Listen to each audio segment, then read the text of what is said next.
We all hear about the crimes happening in our society, but we barely know what constitute an offense and what to do if we are one of the parties. What to do if you are an accused, what to do if you are the victim, how to lodge an FIR, what are important pieces of evidence, and so on and so forth. And because of that मैं ये series start कर रही हूँ where and call advocates practising advocates और उनसे वो questions पूछूंगी जो हमें थियोरी में जानने को नहीं मिलता है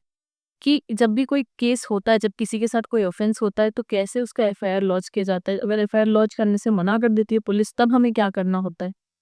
क्या इंपॉर्टेंट पीस ऑफ एविडेंस होते हैं, कैसे वो केस प्रोग्रेस करता है, right from trial to appeal. And we are going to discuss everything. And for the first episode in this series, we are going to talk on the most important and the most sensitive topic, that is rape cases.